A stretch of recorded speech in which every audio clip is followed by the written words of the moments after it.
1 Şubat 1959 yılında genç mühendislik öğrencileri ve tecrübeli dağcılardan oluşan bir grup, Ural Dağları'nın amansız zirvelerinden birisi olan Gora Otorten'e tırmanmak için bir maceraya atılırlar. Ekip her türlü hazırlığa sahip, motive bir şekilde tırmanışa başlar ve hava karardığında kamp çadırlarına çekilirler. Fakat ıssız dağın eteklerinde güneşin batması ile birlikte kampçılar için dehşet verici anlar başlamak üzeredir. Öyle ki onların yaşadıkları bu trajedi ülkenin gündeminden uzun bir süre düşmeyecek ve bu gizem sırrını günümüze kadar koruyacaktı. Gerçeği Bula hoş geldiniz.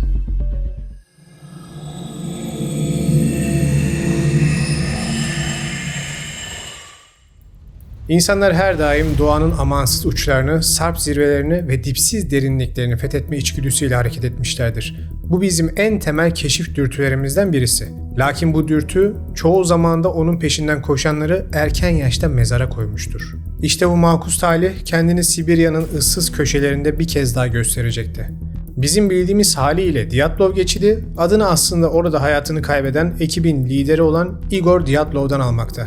Ancak oraya bu isim verilmeden önce yerli halkın dilinde bölgenin başka bir ismi daha vardı. Kholat Syakhi, yani Ölü Dağ. Bölgede yaşayan Mansi halkının efsanelerine göre ataları bu bölgede huzursuz ruhlar olduğu için orayı yasaklı ve uğursuz bir bölge ilan etmişler ve nesiller boyunca çocuklarını ve gençlerini oraları keşfetmemeleri konusunda uyarmışlardır. Efsanelere göre bu bölgelere gerekli şamanik hazırlıkları yapmadan girerseniz bu huzursuz ruhların başınıza açacağı belalardan dolayı sonunuz ölüm olabilirdi. Nitekim Mansilerin de tarihinde bölgede pek çok kişinin kaybolduğu ya da öldüğü bilgisi bulunmaktadır. Fakat bu yerel mitler o dönemler Ural Politeknik Enstitüsü'nde okuyan gençleri ve tecrübeli dağcıları etkilemez ve grup yeni bir keşif gezisi için toplanır. Ekibin liderliğinde 23 yaşındaki deneyimli dağcı Igor Dyatlov bulunuyordu. Kendisi Ural Politeknik Enstitüsü'nde 5. sınıf radyo mühendisliği öğrencisiydi. Ekibin diğer üyeleri ise aynı okuldan olan 21 yaşındaki Yuri Doshenko, Lyudmila Dubinina, Georgi Krivonishenko ve 5 arkadaşları dahaydı. Aslında grubun bir üyesi daha vardı, 21 yaşındaki Yuri Yudin. Fakat son anda sağlık sorunları nedeniyle ekibe katılamamıştı. Ve bu küçük musibet onun hayatta kalmasını sağlayacak ve akabinde uzun yıllar boyunca arkadaşlarının başına gelenleri araştırmaya itecekti.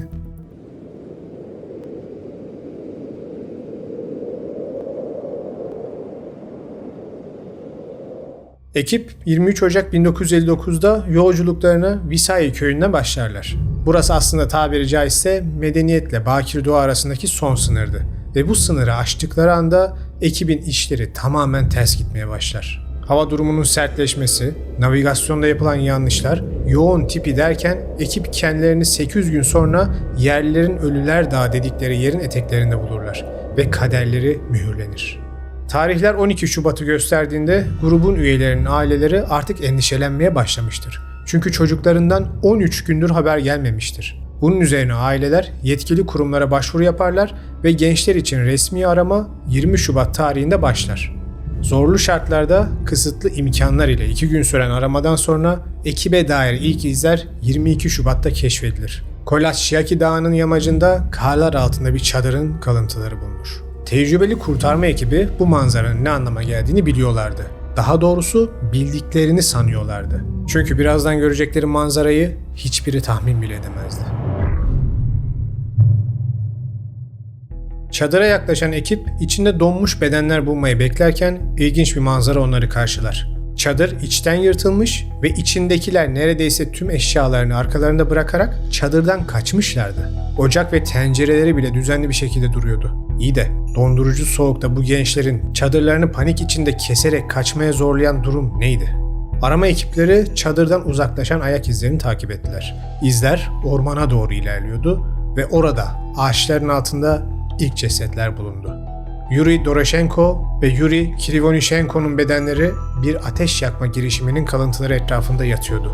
Parmakları ve ayakları donmuştu. Ama asıl şaşırtıcı olan üzerlerindeki giysilerdi. Yani daha doğrusu giysilerin yokluğuydu. İkisi de yarı çıplak vaziyette donmuşlardı. Biraz ileride Igor Dyatlov'un cesedi bulundu. Yarı oturur pozisyondaydı. Elleri donmuş ağaç dallarına uzanmıştı. Sanki son bir umutla saplandığı yerden kalkıp kampa dönmeye çalışmıştı. Zinayda Kolmogorova'nın bedeni kamp yönüne doğru uzanmış halde bulundu. O da diğerleri gibi yetersiz giyimliydi. Rustem Slobodin'in cesedi ise biraz daha yukarıda keşfedildi. Kafatasında küçük bir çatlak vardı ama yaralanmanın ölümcül olmadığı belirlendi. Bu 5 cesedin bulunması gizemi açıklamak yerine aslında daha da derinleştirmişti. Hepsi hipotermi nedeniyle ölmüştü. Ama neden bunun olacağını bile bile çadırlarını terk etmişlerdi? Neden uygun şekilde giyinmemişlerdi? Ve neden bazıları kampa geri dönmeye çalışırken diğerleri daha da uzaklaşmıştı?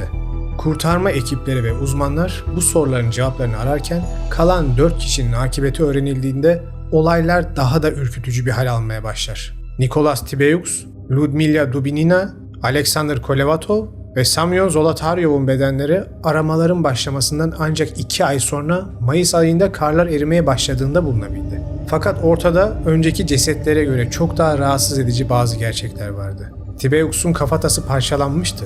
Dubinina'nın göğüs kafesi ezilmişti ve dili eksikti. Zolotaryov'un da göğüs kafesi ezilmişti. Kolevatov'un boynunda derin kesikler vardı. Resmi otopsi raporu bu travmalara bilinmeyen zorlayıcı bir güç sebebiyle olmuştur diye yazdı ve dosya hızlıca kapatıldı. Bilinmeyen zorlayıcı bir güç mü? Bu bir çığ mı? Bir ayı mı? Yoksa başka bir şey mi? İnsanların aklında onlarca soru vardı. Fakat Sovyet Sverdlovski adlı tıp enstitüsünde bu soruların hiçbirine cevap verilmez. Bilinmeyen güç ve hipotermi kaynaklı ölüm olarak rapor tamamlanır ve kapatılır. Sadece kapatılmakla da kalmaz. Uzun bir sürede gizli belge statüsüne sokularak hem merhumların aileleriyle hem de basın ile asla paylaşılmaz. Kamuoyuna sadece yukarıda belirtilen kısmı hakkında bilgi verilir. Bu olay konunun hızlıca kapanması istenildiği için yapılmış olsa da yarattığı etki tam tersi olacaktı ve pek çok kişinin daha büyük merakla olayı araştırmasına vesile olacaktı. 1980'lerde Sovyetler Birliği'nin iyice güçten düşmesi ve 1991'deki mutlak çöküşüyle birlikte 20 yıl önce gizlenmiş belgeler tekrardan halka açılır ve gelişen teknolojiyle hem durum tekrardan analiz edilmeye hem de zamanında halktan gizlenen bilgilere ulaşılmaya başlanır. Gizli tutulan otopsi raporları yeniden incelendiğinde herkes büyük bir şaşkınlık yaşar. Çünkü gençlerin ölümleri pek de ailelerine anlatıldığı gibi olmamıştır. Rapordaki bazı ilginç maddeler şu şekilde. Alanda bulunan bazı cesetlerde radyasyon tespit edilmesi, kafatası ve göğüs kemiklerindeki şiddetli ezilme hasarı ve bununla birlikte iç organlarda şiddetli bir güce bağlı hasar. İnsanların aklına ilk olarak o dönemler bölgede olduğu söylenen Sovyet askeri üssünde yapılan bir deneyin ters gitmesi sonucu mu dağcıların öldüğü fikri gelir. Bu iddiayı destekleyen delillerden birisi de Sovyetlerin dosyayı hızlıca gizlemesi olarak gösterilir. Dağcıların kamp yaparken yakınlarında bir çeşit radyoaktif bomba mı patlamıştı? Bu onların panik olmasına sebep olup çadırlarını terk etmelerine ve akabinde de kimilerinin donarak ölüp, kimilerinin de başka bir patlamanın etkisi ile mi ciddi bedensel hasarlara uğramasına sebep olmuştu. Aslında mantıklı bir yaklaşım. Neden olmasın diyenleriniz mutlaka vardır. Ama daha durun. Çünkü dağcıların not defterlerinde yazan şeyler nükleer bir deneyden çok daha sıra dışı ve gizli kalması gereken bazı bilgileri içeriyordu. Öyle ki kimilerine göre Sovyetlerin bu olayı acil bir şekilde kapatmasının sebebi de buydu. Bölgede görünen uçan cisimler, yani günümüzdeki adıyla UFO'lar. 9 Şubat saat 20.45. Garip ve korkunç bir şey gördük. Dağın eteğinden gökyüzüne doğru yükselen, ateş renginde büyük ve yuvarlak bir şey. Çok uzun bir zamandır Dyatlov bölgesinde, yani eski adıyla Ölüm Dağı'nda çeşitli ışıkların görünmesi fenomenleri yerel halk tarafından gözlemlenip paylaşılmış bir bilgidir. Size Mansi efsanelerinden bahsetmiştim. Hani huzursuz ruhların dağı mesken tuttuğu, bölgeyi yabancılardan koruduğuna yönelik efsaneler. İşte Mansiler görünen bu gizemli ışıkların da bu kadim ruhların işi olduğuna inanırlarmış. Daha ilginç başka hikayelerde ise dağın meleklerin dünyaya geldikleri bir nokta olduğu karşımıza çıkıyor. Tabii ki bunlar halk arasında herhangi bir dayanağı olmayan folklor anlatımlar. Fakat 9 Şubat ve akabinde yaşananları not alan tırmanış grubunun anlatımları folklordan çok daha fazlası.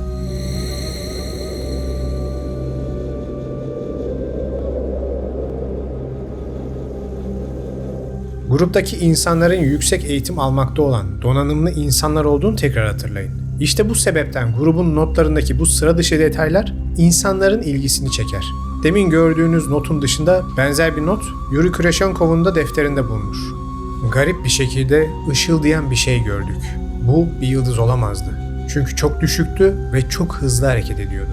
Aynı zamanda hem Semyon Zolotaryov hem de Yuri bu uçan cisimlerin fotoğraflarını çekmeyi de başarmışlardır. İnsan düşünmeden edemiyor. Olmamaları gereken yerde bulunan bir grup dağcı. Etrafta uçan garip ışıklar ve onları kanıtlar nitelikte çekilen birkaç fotoğraf. Bu gençler tanık olmamaları gereken bir şeye mi tanık oldular? İşin arkasında Sovyetlerin gizli bir takım askeri çalışmaları mı vardı? Yoksa yerel efsanelerde anlatılan göksel varlıkların dağa gelip gittiği hikayeler son derece gizemli bir gerçeği mi bize anlatıyordu? Umarım yerel halkın hikayeleri doğru değildir. Aksi halde gençlerin ezilmiş göğüsleri ve kafa tasları bize bu göksel ziyaretçilerin hiç de sandığımız gibi iyi niyetli olmadıklarını gösterir. Daha dünyevi şekilde düşünürsek, elimizdeki bulgular bir kez daha bizi Sovyetlerin gizli askeri deneyleri olasılığına çıkarıyor. Ve bu tıpkı önceki olasılık gibi işin içinde ordunun olması durumunu da karşımıza çıkarıyor. Fakat bunun sırrını çözmek ne yazık mümkün değil. Çünkü her ne kadar Sovyetler çökerken ve sonrasında bu belgeler halka açık hale geldiyse de olaya ait pek çok fotoğraf ve resmi belge kaybolmuştur. Bu gizemi farklı bir boyuta taşıyan bir başka bulgu da cesetlerin ciltlerinin turuncu renge dönmüş olmasıdır. Şimdi hipotermide ve sonrasındaki çürüme aşamalarında cildin renginin değişmesi doğal bir süreç. Ama turuncu renk burada kafalarda bazı sıkıntılı soruların doğmasına sebep oluyor. Çünkü bu renk değişiminin en sık görüldüğü iki senaryo var. Kimyasal maddeye maruz kalınması veya radyoaktiviteye maruz kalınması. İşte bir kez daha bulgular bizi nereden geldiği belirsiz olan radyasyon etkisine çıkardı. Fakat bu sefer de şu sorun ortaya çıkıyor. Radyasyon miktarı gruptaki sadece bazı üyelerde normalden yüksek çıkmıştı. Fakat cilt renginin turuncuya dönmesi neredeyse hepsinin başına gelmişti. Komplo teorisyenlerine göre bu durum da bizi tekrardan gizli askeri bir deney ya da dünya dışı bir müdahale olayına götürmekte. Ama her iki türlü de bu renk değişiminin sırrı çözülemedi. Tüm bu belirsizlikler ve teknik yetersizlik dosyanın bir kez daha beklemeye alınmasına sebep olur. Fakat Dyatlov'da yaşananlar asla unutulmaz. Öyle ki deminki analizlerin üzerinden yaklaşık 20 sene geçtikten sonra dosya son bir kez daha açılır ve gelişmiş donanımlar ve yaklaşımlar ile her şey baştan incelenir. Ve kimilerine göre bu sefer sonunda dağcıların başına ne geldiği artık çözülmüş olabilir.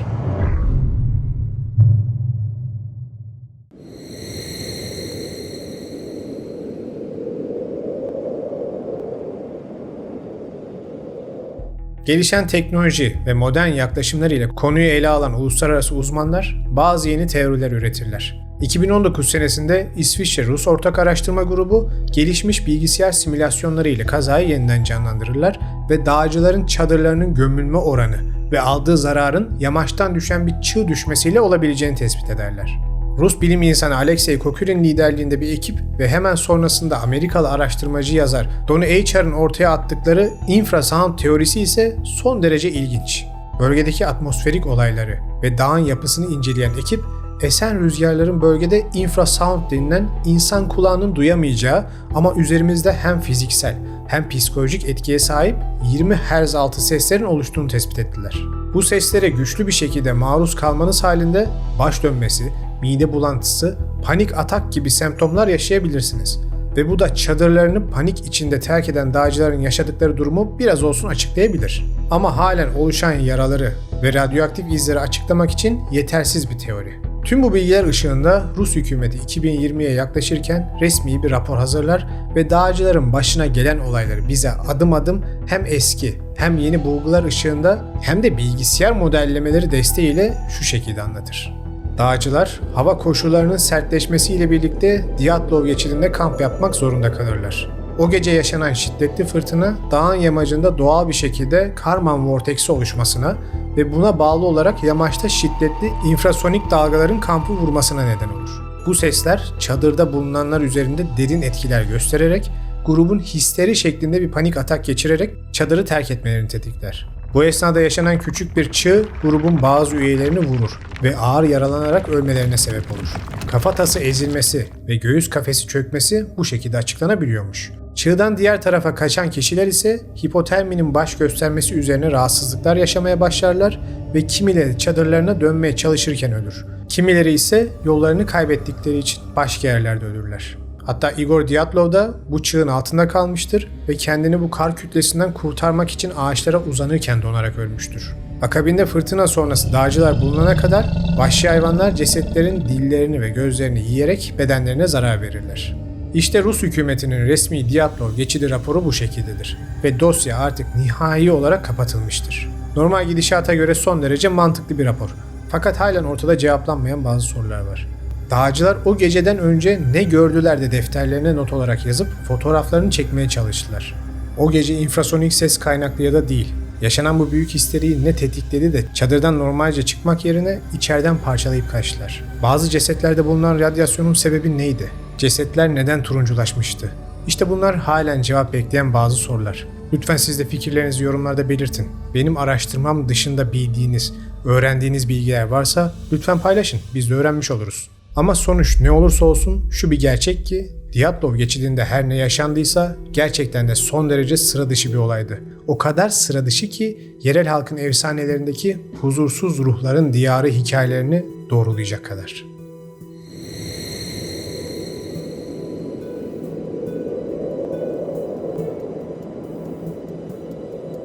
Evet, ne zamandır sizlere böyle yarı paranormal, yarı gizemli konuları paylaşmıyordum. Biraz değişiklik olsun istedim. Sürekli dini konular, destanlar, mitler derken biraz kafamız dağılsın. Benzer şekilde merak ettiğiniz konular varsa lütfen yorumlarda belirtin. İlerleyen zamanlarda videosunu yapabilirim. İzlediğiniz için hepinize teşekkür ederim. Her zaman dediğim gibi kanalı beğendiyseniz abone olarak, videoları çevrenizde paylaşarak Gerçeği Bul'a destek verebilirsiniz. Bir sonraki hafta görüşene kadar kendinize iyi bakın.